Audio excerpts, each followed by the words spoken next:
Good morning students, this is Satish Kumar from Krishna Public School, and in this video we shall be discussing about the cell organelles from the chapter the cell. So cell organelles क्या होती हैं? These are the extremely small structure present in cytoplasm, and cytoplasm is composed of many living and non-living parts called cell organelles. जो हमारा cytoplasm होता है उसके अंदर बहुत सारे लिविंग और नॉन लिविंग पार्ट्स होते हैं, उन सबसे मिलके हमारी सेल ऑर्गेनेलीज बनती हैं और जिनके अलग अलग फंक्शंस होते हैं। तो सबसे पहले सेल ऑर्गेनेली जो होती है हमारे पास वो होती है माइटोकॉन्ड्रिया। तो अगर माइटोकॉन्ड्रिया ग्रुप को कहा जाता है इसका, अगर ये अकेला हो तो उसको माइटोकॉन्ड्रियन कहे जाएंगे। ये एक ओवल शेप का रॉड शेप्ड ऑर्गेनेली होती है, जैसा आपको यहाँ पे शो हो रही है सेल के अंदर से, and commonly called power house of the cell because the production of energy from food takes place here। मतलब यहीं पे जो इसको पावर हाउस भी कहा जाता है सेल का, क्योंकि जितने भी एनर्जी का प्रोडक्शन होता है, जो भी मतलब हम लोग खाना खाते हैं, जो एनर्जी बनती है हमारे सेल के अंदर, वो माइटोकॉन्ड्रिया ही बनाता है। ठीक है, तो ये इसका बेसिक फंक्शन होता है जो सेल के अंदर होता है हमारा माइटोकॉन्ड्रिया। इसके बाद नेक्स्ट आता है हमारे पास जो नेक्स्ट सेलर ऑर्गेनेली होती है, उसका नाम होता है एंडोप्लाज्मिक रेटिकुलम। यहाँ पे आपको ये कर्व से जो बाहर से जो मतलब दिखाई दे रहे हैं पाथवेज टाइप से, बाहर से बीच में न्यूक्लियस हो गया, ठीक है। उसके बाद बाहर वाले जो आपको ये इस टाइप से साइकिल से दिखाई दे रही हैं, पाथ से दिखाई दे रहे हैं, इनको हम एंडोप्लाज्मिक रेटिकुलम कहते हैं। इनका काम होता है ये सिंथेसाइज, स्टोर और ट्रांसपोर्ट करते हैं मटेरियल को विद इन द सेल। मतलब वही जैसा मैंने आपको बताया, एक पाथ की तरह करते हैं किसी भी मटेरियल को का बनाना, उसको स्टोर करना और उसको ट्रांसपोर्ट करने में। These are playing the role within the cell, कि किसी आइटम को मतलब जैसे कोई भी चीज़ है उसको कहाँ से कहाँ पे भेजना है। So they are acting as ways for the cell. Okay students, अब उसके बाद हमारे पास जो नेक्स्ट ऑर्गेनेली आती है उसका नाम होता है गोल्जी कॉम्प्लेक्स।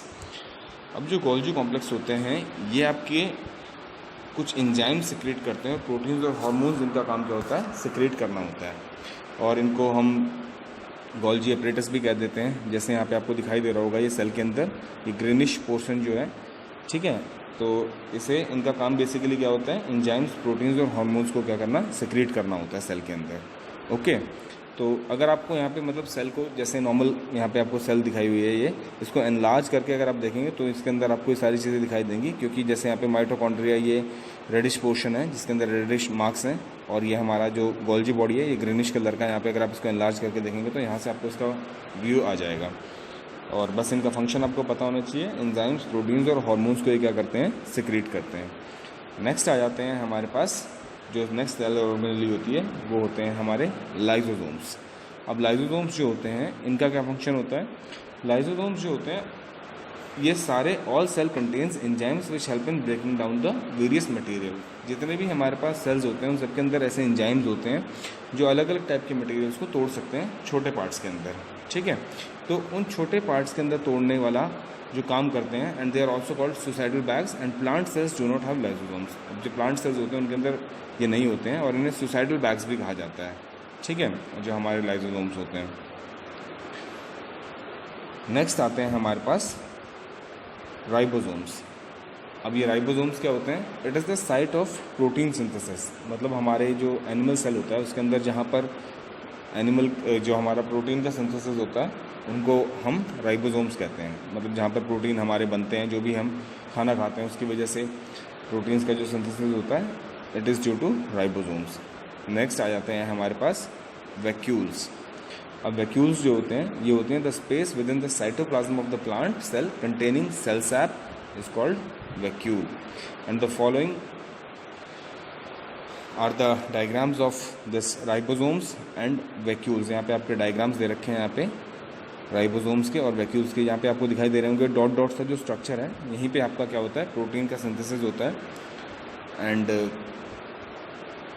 ये जो होता है राइबोसोम्स जो होते हैं ये आपको कहाँ पे मिलेंगे, सिर्फ प्लांट सेल्स के अंदर मिलेंगे। इसका रीज़न ये है कि क्योंकि प्लांट्स ग्रीन कलर्ड होते हैं, वो अपना खाना खुद बनाते हैं, तो इसीलिए प्रोटीन सिंथेसिस, जैसे मैंने आपको बताया था, नाइट्रोजन की रिक्वायरमेंट होती है, उसके लिए वो नाइट्रोजन फिक्सेशन की हेल्प से प्रोटीन का भी सिंथेसिस करते हैं। और वो प्रोटीन सिंथेसिस कहाँ पे होता है इनका, इस वाली साइट पे होता है, राइबोसोम्स पे, ठीक है। और वैक्यूल्स का मैंने आपको बता ही दिया है कि वो स्पेस होती है साइटोप्लाज्म के अंदर जहाँ प्लांट सेल की सेल सैप्स होती हैं, ठीक है। So this is how we can differentiate between ribosomes and vacuoles. Okay students,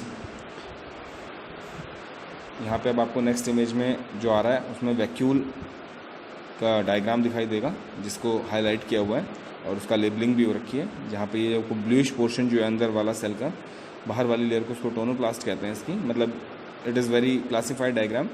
और ये जो अंदर वाली जो आपको दिखाई दे रहा है this is called as vacuole. Okay,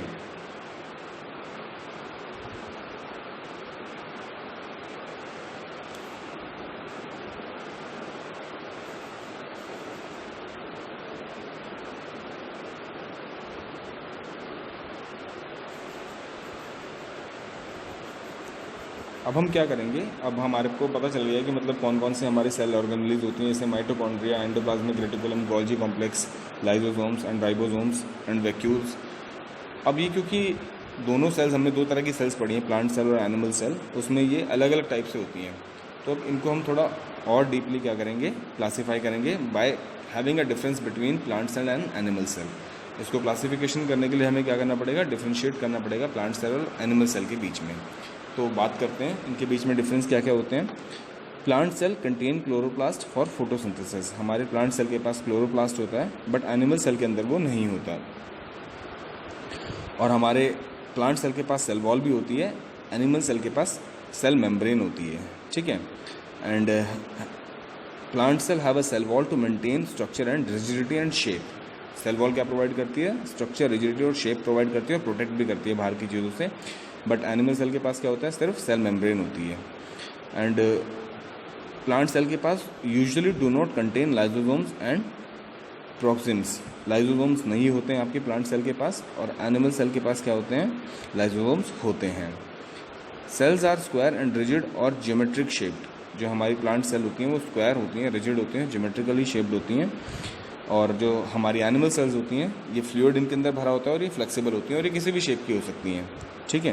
plant cells का मूवमेंट लिमिटेड होता है, बट एनिमल सेल्स के पास सिलिया और फ्लैजिला होता है जिसकी हेल्प से वो क्या कर सकती हैं, मूव कर सकती हैं। Then have one large central vacuole. Plant cell के पास सिर्फ एक सेंट्रल लार्ज वैक्यूल होता है, और स्मॉल एनिमल सेल्स के पास छोटी स्मॉल सेल्स होती हैं, ठीक है।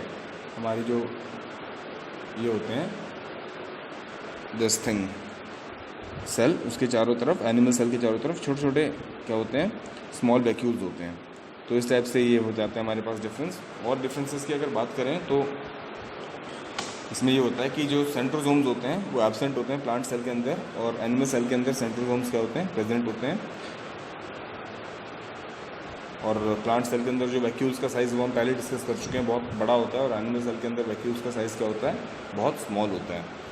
इसके अंदर क्लोरोप्लास्ट होता है प्लांट सेल के अंदर, एनिमल सेल के अंदर हमारा क्लोरोप्लास्ट नहीं होता। और उसके अंदर क्या होती है, हमारे पास सेल वॉल होती है प्लांट सेल के अंदर, एनिमल सेल के अंदर सेल वॉल नहीं होती है। तो these are the basic difference on the basis of which we can differentiate between the plant cell and an animal cell, and also we can classify them on the basis of these cell organelles which we have discussed so far. And this is what for today's class, students. Thank you very much for listening so far. If you have any doubt, you can contact on me on my WhatsApp number, and thank you very much.